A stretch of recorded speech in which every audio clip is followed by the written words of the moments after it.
शताब्दी का अंत। मध्य भारत का मालवा क्षेत्र राजनीति, युद्ध और संस्कृति तीनों का केंद्र बन चुका था। परमार वंश उस समय मालवा पर शासन कर रहा था, जिसकी राजधानी धार थी। इसी परमार वंश में लगभग 980 ईस्वी के आसपास एक बालक ने जन्म लिया, जिसका नाम रखा गया भोज, जो परमार राजा सिंधुराज का पुत्र था और उनकी माता का नाम सावित्री बताया जाता है। उस समय किसी ने नहीं सोचा था कि यही बालक आगे चलकर मालवा ही नहीं बल्कि पूरे भारत के इतिहास में अमर हो जाएगा। भोज का बचपन एक राजकुमार की तरह प्रारंभ हुआ, जहां शास्त्र और शस्त्र दोनों की शिक्षा दी गई। साथ ही संस्कृत, राजनीति, युद्ध कला और धर्म, इन सभी विषयों में बालक भोज असाधारण प्रतिभा दिखा रहे थे। भोज बचपन से ही काफी ज्यादा बुद्धिमान थे और उनका बचपन सुखद बीत रहा था। लेकिन यह सुख ज्यादा दिन नहीं चला। लगभग 991 ईस्वी के आसपास जब भोज केवल 11 वर्ष के थे, तब उनके पिता राजा सिंधुराज की मृत्यु हो गई और मालवा की सत्ता का संतुलन बिगड़ने लगा। गद्दी पर बैठे राजा सिंधुराज के छोटे भाई और भोज के चाचा राजा मुंज, और यहीं से इतिहास करवट लेता है। राजा मुंज एक शक्तिशाली लेकिन महत्वाकांक्षी शासक थे। उनके मन में यह भय जगने लगा कि कल को भोज गद्दी पर बैठ सकता है, और इसी डर ने उनके मन में एक घातक विचार को जन्म दिया, भोज को रास्ते से हटाने का विचार। कहा जाता है कि इसके लिए राजा मुंज ने अपने विश्वास पात्र सेनापति वत्सराज को चुना।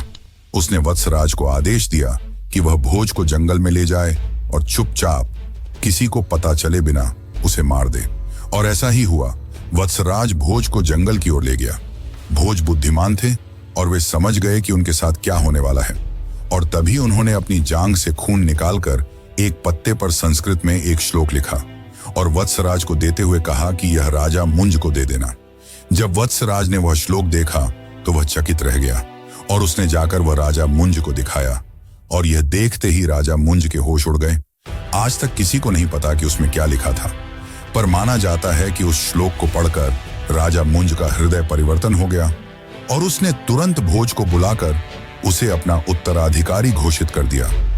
लेकिन यह तो बस शुरुआत थी।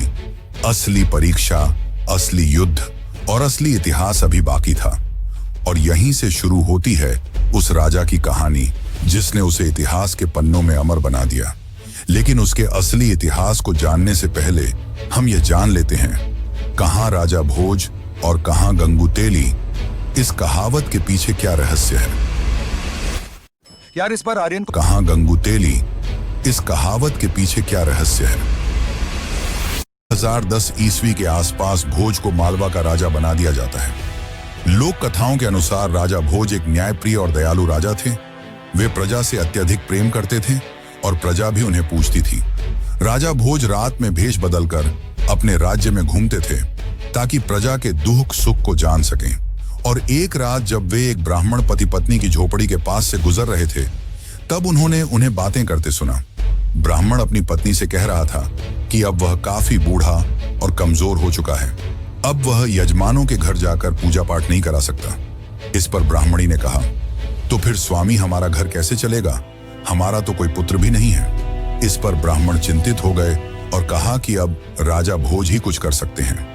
अगले दिन वह ब्राह्मण राजा भोज की दरबार में पहुंचा और राजा को प्रणाम करते हुए उन्हें सारी बातें बताईं। राजा यह सब पहले ही जानते थे, इसलिए उन्होंने उस ब्राह्मण को 100 सोने के सिक्के दान में दिए ताकि वह अपना जीवन यापन कर सके। इससे ब्राह्मण अत्यधिक खुश था, क्योंकि इतने ज्यादा सिक्कों से वह अपना बाकी जीवन खुशहाल बिता सकता था और अपनी सारी रोजमर्रा की जरूरत पूरी कर सकता था। यह खुशखबरी उसने घर आकर अपनी पत्नी को भी बताई। दोनों काफी खुश थे और रात में सोने से पहले उन सिक्कों को एक बक्से में रख दिया, और जब वे सुबह उठे तो देखा कि सिक्के गायब थे। यह देखकर ब्राह्मण चौंक गया। उसने घबराहट में यह बात जाकर राजा भोज को बताई। राजा भोज भी चौंक गए, पर फिर राजा भोज ने उस ब्राह्मण को फिर से 100 सोने के सिक्के उपहार में दिए। ब्राह्मण फिर से खुशी खुशी अपने घर को लौट आया और रात में सोने से पहले फिर से उन सिक्कों को उस संदूक में रख दिया और इस बार ताला अच्छे से लगा दिया। फिर रात में अचानक उनके घर राजा भोज आए और उन्होंने ब्राह्मण से कहा, ब्राह्मण देवता, हमारा राज्य खतरे में है, एक बड़ी विपदा आ पड़ी है, इसीलिए आप मुझे वे 100 सिक्के वापस कर दीजिए। अभी हमारे राज्य को इसकी आवश्यकता है। यह बात सुनकर ब्राह्मण ने राजा भोज को वे सिक्के वापस दे दिए और सो गया। जब सुबह उसकी नींद खुली तो वे सिक्के संदूक से गायब थे। और जब ब्राह्मण ने बताया कि राजा भोज इन्हें ले गए, तब उनकी पत्नी ने कहा कि ऐसा कैसे हो सकता है, हमारे यहाँ रात में तो कोई नहीं आया। जरूर वह बहरूपियां होगा या आपने कोई बुरा सपना देखा होगा। फिर दुखी ब्राह्मण ने यह सारी बातें जाकर राजा भोज को बताईं। तब राजा भोज चौंक गए। उन्होंने कहा कि मेरे जैसा कैसे हो सकता है, जरूर कोई बहरूपियां होगा। इतना कहकर राजा भोज शांत हो गए और उन्होंने ब्राह्मण को फिर से 100 सिक्के दिए। लेकिन इस बार राजा भोज ने तय किया कि वे स्वयं ही देखेंगे कि आखिर ऐसा कैसे हो सकता है। फिर रात में राजा भोज भेष बदलकर उस ब्राह्मण की कुटिया के सामने पहुंचे और तभी उन्होंने देखा कि उन्हीं की तरह दिखने वाला व्यक्ति कुटिया में प्रवेश करता है और ब्राह्मण से उन सिक्कों को मांगता है। यह देखकर राजा क्रोधित हो गए और तुरंत उसके पास जाकर कहा, अरे बहरूपिये, तू कौन है और इस बुजुर्ग ब्राह्मण को क्यों परेशान कर रहा है? तब उस राजा जैसे दिखने वाले व्यक्ति ने अपने असली रूप में आकर कहा, राजा, मैं भाग्य हूं और भाग्य का लिखा कोई नहीं टाल सकता। इस ब्राह्मण ने अपने जीवन में ऐसे कर्म किए हैं जिसके कारण इसके भाग्य में इन सिक्कों का सुख नहीं लिखा गया है। सबको अपने कर्मों का फल भुगतना पड़ता है। यह सुनकर राजा सोच में पड़ गए। फिर करुणा भरे स्वर में कहा, तो महोदय, मैं आपसे विनती करता हूं कि इस ब्राह्मण को बख्श दीजिए।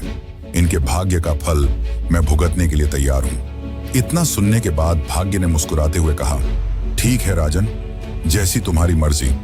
और इतना कहकर वह वहां से गायब हो गया। इसके कुछ दिनों बाद राजा भोज एक दिन अपने सैनिकों के साथ एक वन से गुजर रहे थे। तभी उनका घोड़ा बेकाबू होकर भागने लगा। वह घोड़ा भागते भागते राजा को इतनी दूर ले आया कि उसकी सेना बहुत पीछे छूट गई और फिर वह घोड़ा एक खाई की ओर भाग चला और खाई के पास पहुंचकर जोर से रुका, जिससे राजा घोड़े से उछलकर ऊंची खाई से गिर गए। राजा काफी ज्यादा घायल हो गए। उनकी हालत गंभीर थी। तभी वहां एक आदमी आया जिसका नाम था गंगू तेली। तो आखिर गंगू तेली ने राजा के साथ क्या किया और क्या हुआ जब राजा बन गए नौकर, तो चलिए अब जानते हैं आगे की कहानी। लेकिन उससे पहले अगर आपको वीडियो अच्छी लग रही है तो इसे एक लाइक जरूर करें। गंगू तेली ने जब घायल व्यक्ति को देखा तब वह नहीं जानता था कि वह कौन था। राजा भोज बेहोशी की हालत में थे। गंगू तेली ने उन्हें अपने बैलगाड़ी में सुलाया और अपने घर ले आया। गंगू तेली ने राजा भोज की दिन रात सेवा की और उनकी मलहम पट्टी भी की, जिसके बाद कुछ ही दिनों में राजा भोज ठीक हो गए। और जब उन्हें होश आया तो वे समझ नहीं पाए कि वे कहां हैं।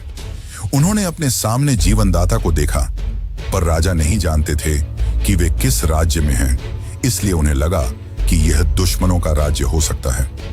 इसीलिए उन्होंने गंगू तेली से कुछ नहीं कहा। गंगू तेली ने राजा को एक आम और लाचार आदमी समझकर अपने यहाँ काम पर रखने का सोचा और उसने राजा को कोल्हू पैरने का काम दिया। राजा ने यह काम खुशी खुशी स्वीकार किया और हर दिन राजा कोल्हू के बैल की तरह कोल्हू पैरते और तेल निकालते। एक दिन राजा कोल्हू पैरते पैरते कुछ गाने लगे, जिसे सुन आसपास के लोग मंत्रमुग्ध हो गए। उन्हें राजा का संगीत काफी पसंद आया। राजा काफी अच्छा गाना गाते थे, जिससे गंगू तेली का तेल भी ज्यादा बिकने लगा। राजा भोज अपने जीवन दाता का कर्ज चुकाना चाहते थे, इसलिए पूरी तरह ठीक होने पर भी चुप रहे और अपनी असलियत नहीं बताई।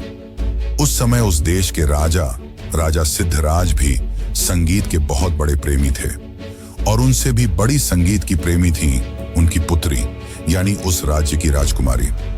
एक दिन उस राज्य में संगीत का एक विशाल आयोजन रखा गया, जिसमें कई बड़े बड़े संगीतकार आए और सबसे अच्छे संगीतकार को इनाम भी दिया जाना था। ये बात जब गंगू तेली को पता चली तो उसने अपने दास यानी राजा भोज को अच्छे कपड़े दिए और उन्हें भी संगीत में भाग लेने को कहा। दोनों महल पहुंचे और जब राजा भोज की बारी आई तो उन्होंने ऐसा संगीत सुनाया कि पूरी सभा चकित रह गई। इतना मधुर कि वहां बैठे बड़े बड़े गायक तक नतमस्तक हो गए। उनके संगीत से राजकुमारी अत्यधिक प्रसन्न हुई और अपने पिता से उससे विवाह करने की मांग की। यह सुनकर राजा सिद्धराज चौंक गए और मना करते हुए कहा कि चाहे वह संगीत में कितना भी कुशल हो, पर है तो एक दास ही। तुम्हारा वर सबसे श्रेष्ठ होगा। तब राजकुमारी ने कहा, पिताश्री, यह मुझे कोई साधारण व्यक्ति नहीं लगते। आप चाहें तो इनकी परीक्षा लेकर देख लीजिए। तब राजा सिद्धराज सोच में पड़ गए, पर उनकी सभा में विद्वानों की कमी नहीं थी। उस समय सभा में 4 विद्वान मौजूद थे, धर्मदेव, कर्मदेव, तपदेव और पुण्यदेव। राजा इन सभी से एक एक कर प्रश्न करते हैं ताकि वे जान सकें कि इस आर्यावर्त में कौन सा राजा सबसे सर्वश्रेष्ठ है जो उनकी पुत्री से विवाह कर सके। राजा सिद्धराज ने सबसे पहले धर्मदेव से पूछा, धर्मदेव, बताओ कि इस आर्यावर्त में सबसे धार्मिक राजा कौन है।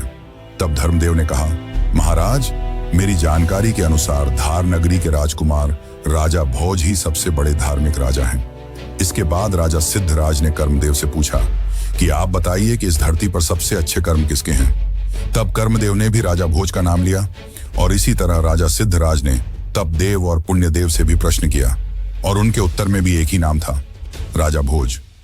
यह सब सुनकर राजा ने भरी सभा में कहा कि मेरी पुत्री का वर सिर्फ राजा भोज हो सकता है।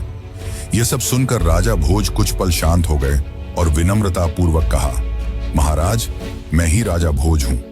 यह सुनकर सब चौंक गए और राजा क्रोधित हो गए और बोले, यह कैसी गुस्ताखी है। एक आम कलाकार होकर अपने आप को इतना बड़ा राजा बता रहे हो।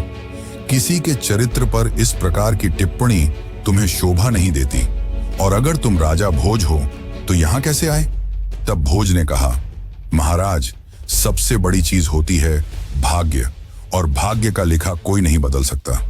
भाग्य गरीब को भी अमीर बना सकता है और राजा को पल भर में नौकर, और मैं भी उसी भाग्य का शिकार हूं। यह मेरे भाग्य का ही फल है कि आज मैं यहां गंगू तेली के नौकर के रूप में खड़ा हूं।